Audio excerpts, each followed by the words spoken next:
and I was like the Jewish kid who was like in these gospel choirs, and it was sort of like cool. I was like a very chubby kid who like was made fun of a lot, so I didn't have like a lot of friends. I was sort of a loner.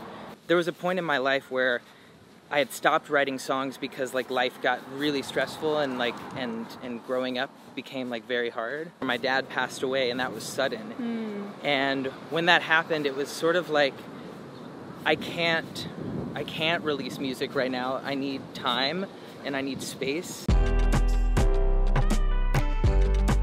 Hi, this is Lauren Engel. Today I'm here with Morgan. What's up? How are we doing? So good. So you're born in Nashville? Born in Nashville, Tennessee, yeah. Were your parents born there as well? Both of my parents were actually my mom was born in Oklahoma but moved to Nashville, and both of them were raised in Nashville. Oh. My grandfather on my dad's side raised in Nashville. We've sort of been there for a long time. What do your parents do?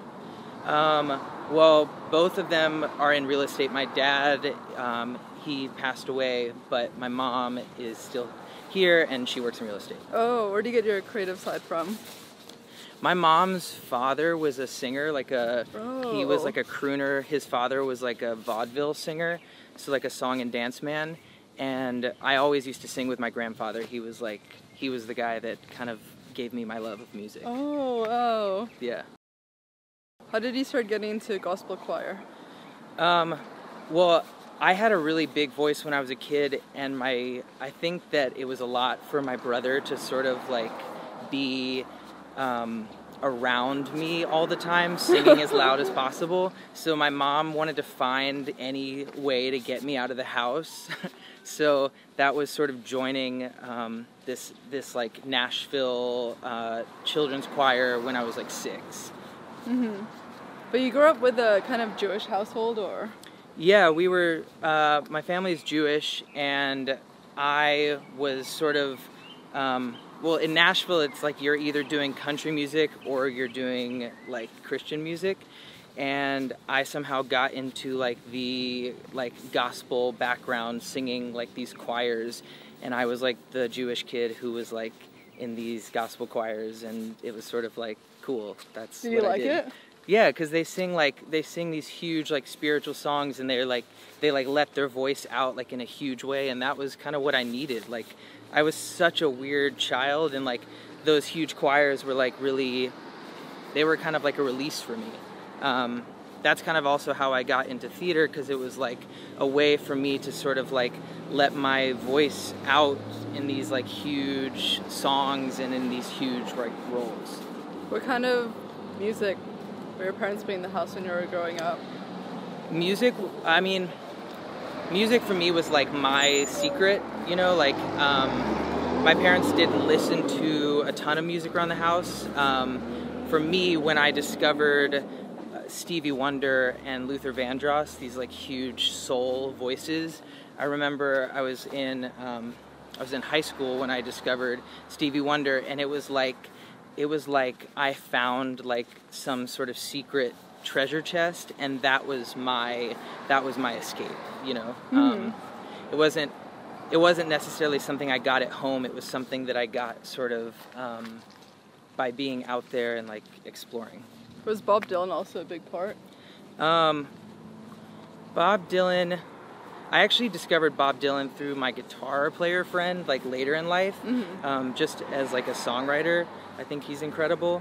I've kind of gone through a lot of different like discoveries of music.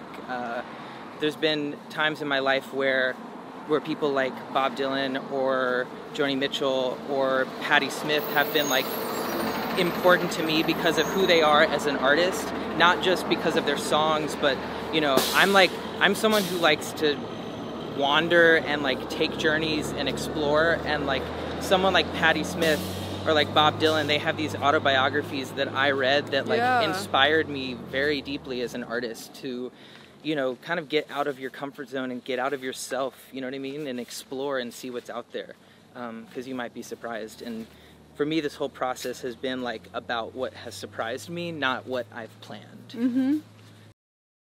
How would you describe yourself back then growing up?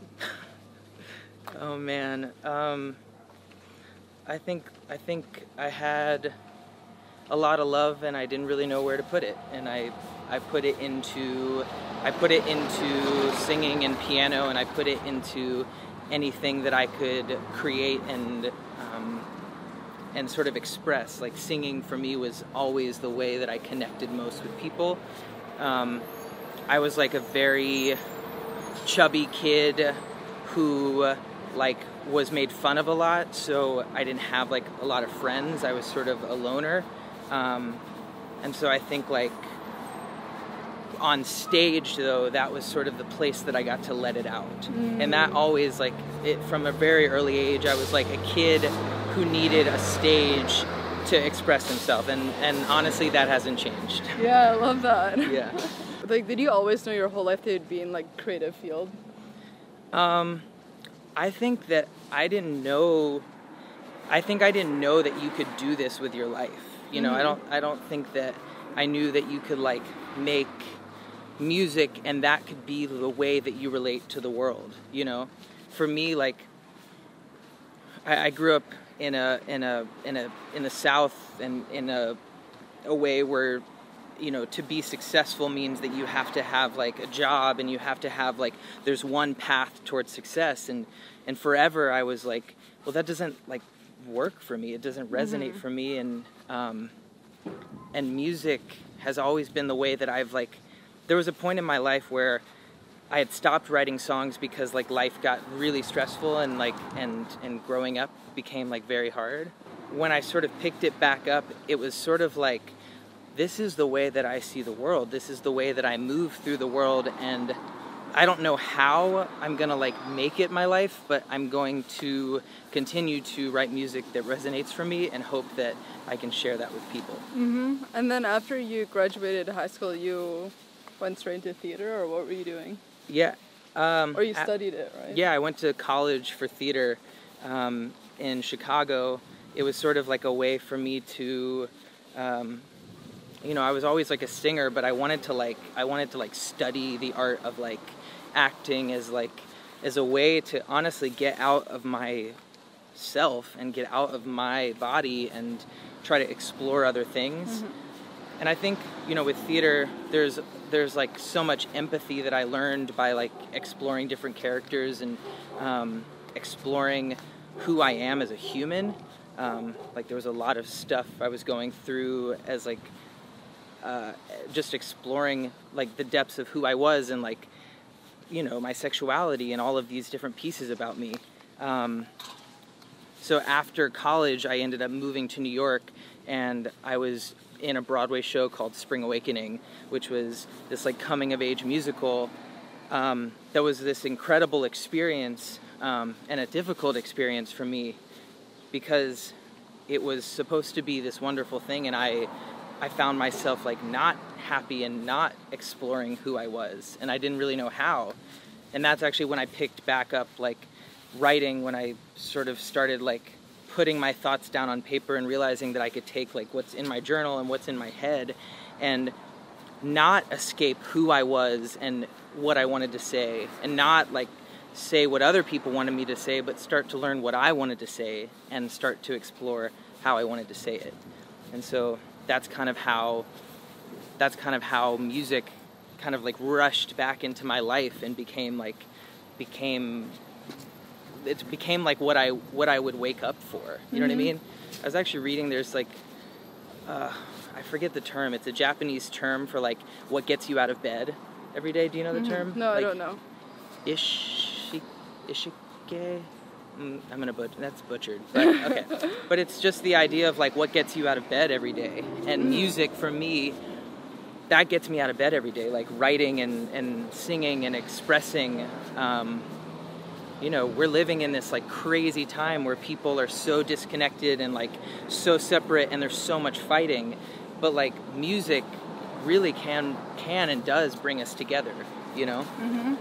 And then after you realized that, you just like sold everything, right, and like moved. Yeah, it was one of the coolest split decisions of my life. I basically, well, there was like, I decided I was going to sell everything I owned, and I was going to move to Los Angeles. And at the same time that I made that decision, the next day someone called me and they were like, hey, I'm moving to New York. Do you know anyone looking to like sublet? And I was like, actually, me. And do you have any stuff? And they were like, no, I need everything. And I was like, cool. So like, perfect. Buy my room. And I packed a suitcase and I moved to LA. And you didn't know anyone when you first moved here, right? I knew my college roommate was out here, and I knew that he would let me stay with him, which I ended up staying with him for a very long time, and it was like, you need to leave now at some point. He was like, I'm so glad you're here, but also like, this is my apartment and you should like move on. So it was like, I stayed for maybe too long, but you know, it was sort of like at least a place for me to land, and then yeah, just start writing as many songs as possible. I went to this party, I got invited to this like music industry party and ended up meeting Stevie Nicks there. Oh, wow. Because a friend was like, do you want to meet Stevie Nicks? And I was like, is that like an option, you know?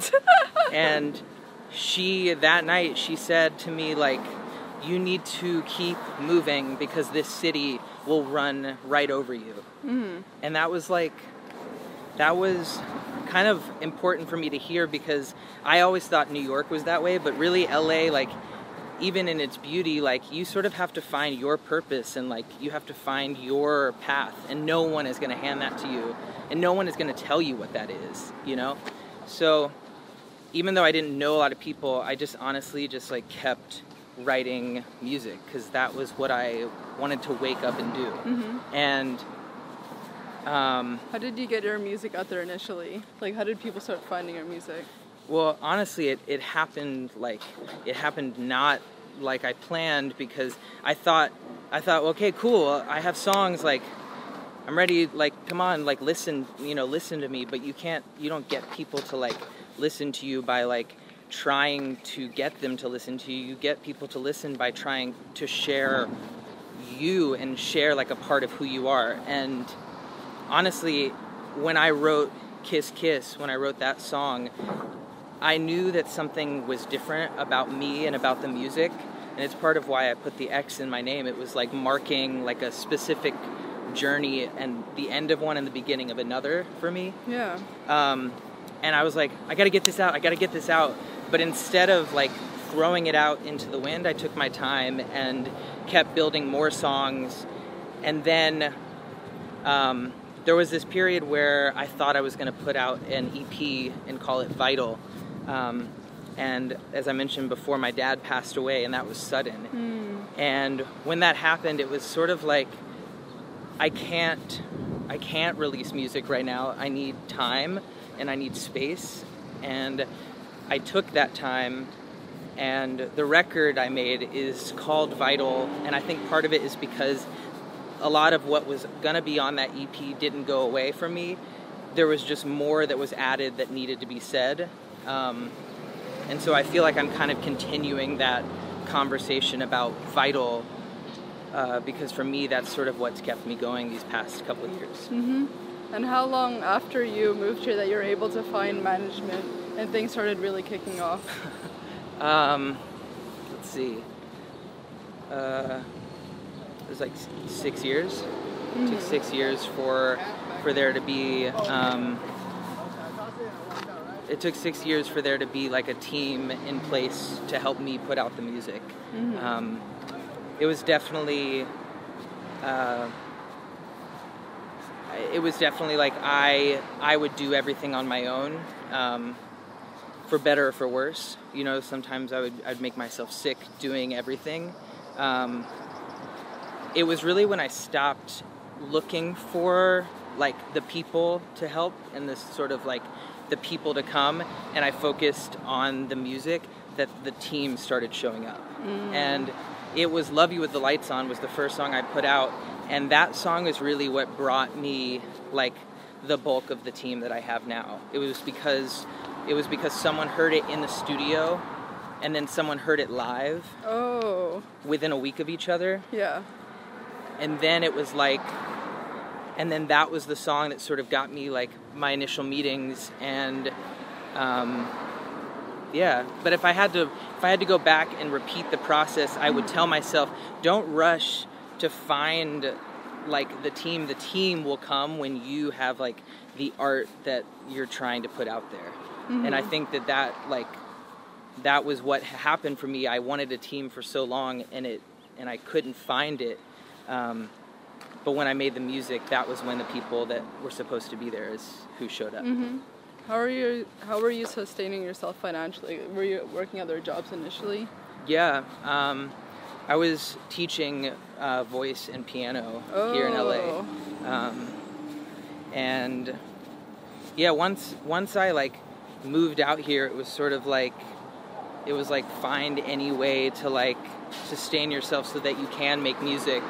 And I had this one moment where actually I was just talking to my cousin about this, because I basically, I was about at the point where I was going to run out of money, and he invited me to like come hang out with him in Palm Springs, and I was like, listen, I can't afford it. I can't take time off. Like, I need to. And he was like, listen, just come out here. He ended up like Venmoing me $100, and I cried because I hate like accepting like that kind of gift.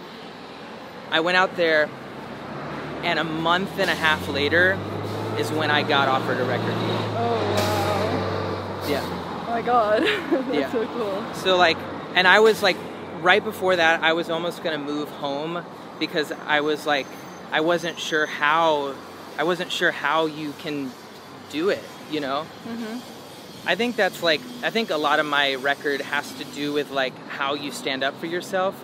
And I think it's because I had to learn how to do it, and I had to learn how to do it the hard way, you know, by like having to stand up for myself and having to like, to, you know, be my own guide when things were really not going the way I thought they were going to go. You know what I mean? In that moment with my cousin, like right before that, I had gone to like a final interview for a job at like this coffee shop that was down the street from me.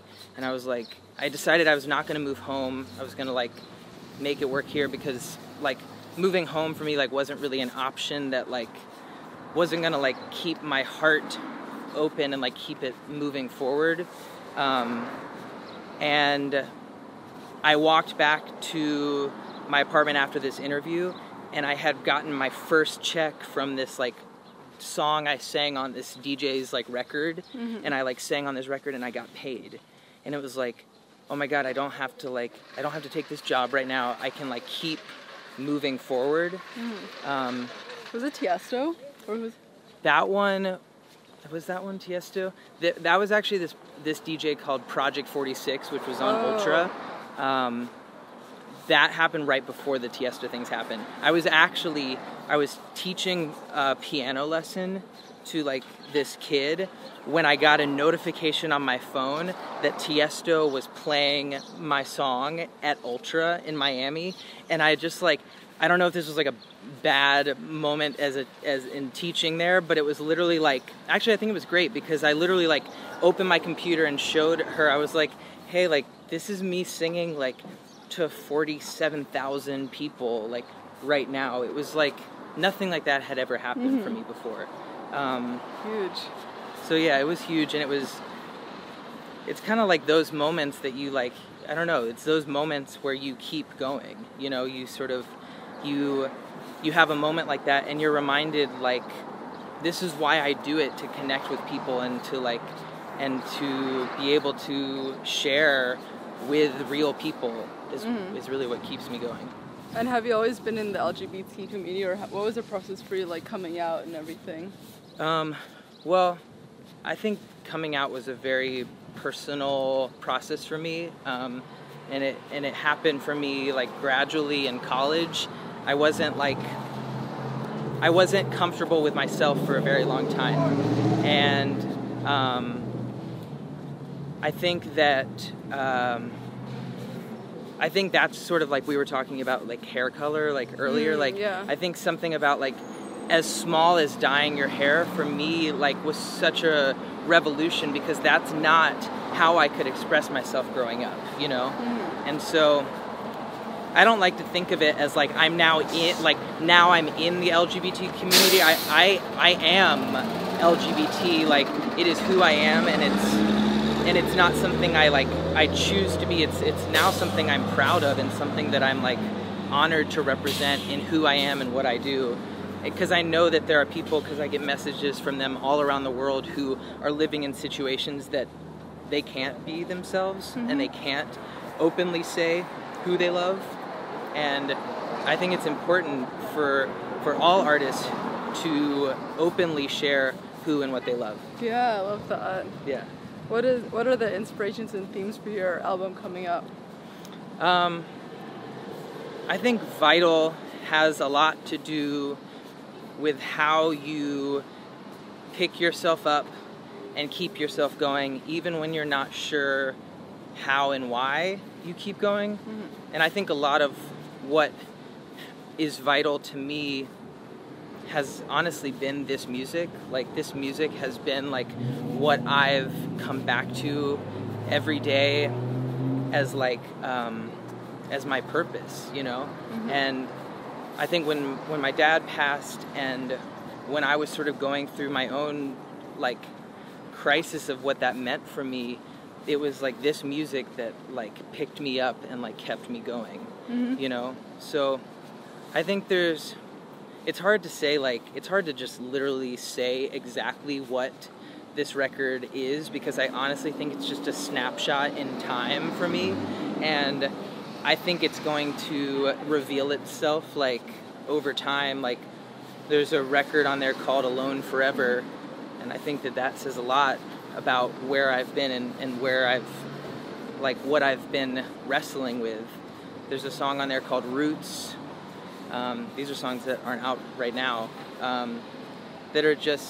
that's like dealing with, it was right after my dad passed. It was sort of dealing with the devastation and the sort of like isolation that, like, when your father passes and you question who you are as a man and what you're doing with your life. Home is on there, and Home has been a song that's been out, but it's continued to like connect with people and continue to connect with me in terms of like my home being on the road and in the music and with actual people. So I think this record has been like sort of the way that I have processed these past few years. Yeah. How would you say you've grown as a person since when you were younger? That's a great question. I think I have learned to love and accept the parts of myself that don't exactly make sense. And there were times as like a young child, because I seen it in videos, like I seen the joy that comes across like me as like a small child, but there was like a certain point where like I stopped feeling that joy, and I started like turning against myself and being like an enemy to myself because I was different and because people made fun of me. And I think like the biggest way that I've grown is that I've learned to love the pieces of me that don't make the most sense, and I've actually put them on display. I like that, yeah. I feel like very happy saying that out loud, because it's a nice reminder of the journey, and I think that like I feel like my mom will cry when she watches this. I love that. What does success look like to you? I think success honestly looks like this, like getting to connect with more people and to like share more of who I am. And I'm really curious about people, like I'm curious about you and your art and like your expression. And I think success would just mean that I get to have these kinds of conversations all around the world with tons of people and feel like completely fulfilled in my expression as an artist and as a human. What does love mean to you? Love, I don't know what love is. I'm still exploring what love is. I'm exploring what love is through music and through people, and I don't know. Love is such a mystery. Last question. What do you want to be remembered for? Oh, wow. I want to be remembered for my heart. I love that. It's the first response I've gotten like that. I love that. Thank you Cool. so much. Thank you. Nice to meet you. Yeah, nice to meet you too. Bye, Bye. guys.